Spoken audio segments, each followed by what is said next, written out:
Women v Cancer sees ordinary people do extraordinary things to raise both money and awareness.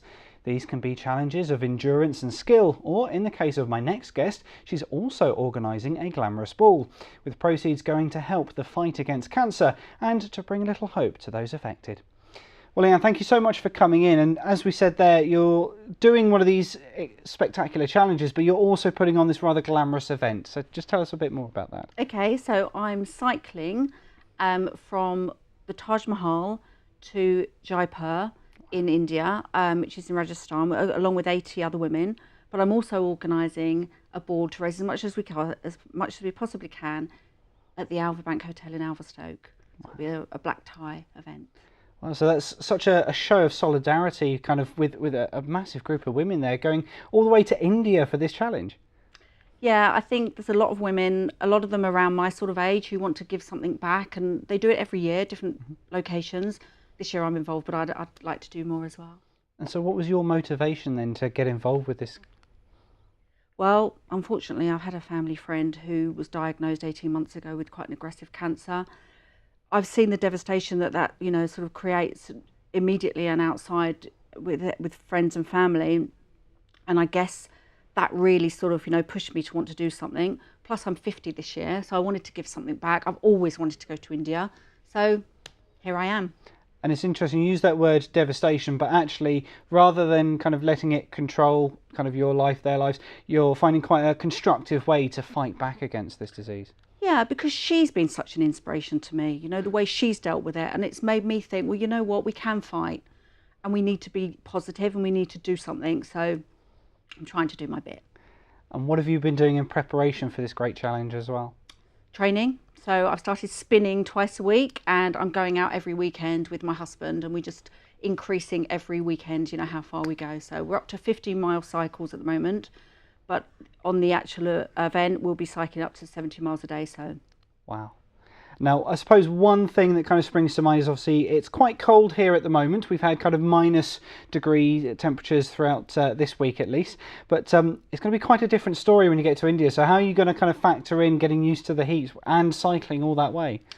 Well, yeah, it'll be sort of 70 degrees, so it'll be very, very hot. I think it's all about getting as fit as you possibly can. And then there are training weekends where they really push us and sort of change the environment so that we get used to it. And I suppose maybe kind of a nice padded saddle as well for the journey. Yeah, a gel seat for sure. What other kind of bits and pieces are you doing to prepare yourself? So are you on a special diet, or obviously you said plenty of exercise to start you off with? Plenty of exercise. I mean, they do give you a training plan, a 6-month training plan, which I've instigated already.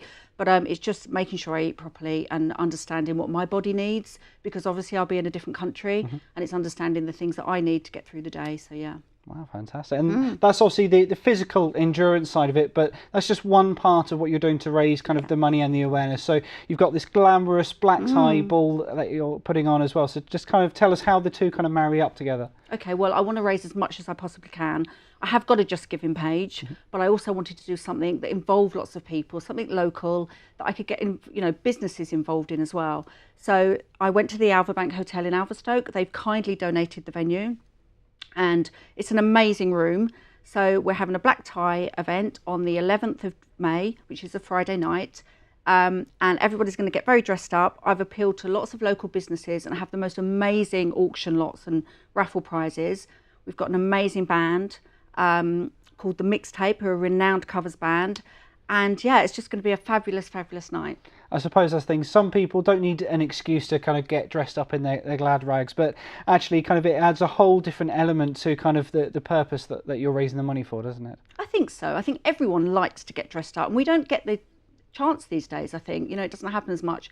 So doing that, having a great night with friends, local people, but also knowing that you're actually doing something good with that money, can't go wrong. Fantastic. Well, I suppose the only thing then we need to mention is if people do want to get involved and they do want to come along, what do they need to do and how do they find you? Well, this is all the information that's needed. The numbers for the tickets is at the bottom. There's some fantastic prizes. We've got a helicopter ride, a signed Portsmouth shirt. We've got a day driving different Aston Martins. It's going to be fantastic. We still need people to buy tickets. We've got about 40 tickets left. So tables of 10 are £400. They are £45 per person. That's all the details you need right there. Please, please either send in auction prices or come along. Fantastic. Well, we wish you all the very best of luck with both the glamorous ball and that arduous task in India. But thank you so much for coming in. Thanks for having me, Richard.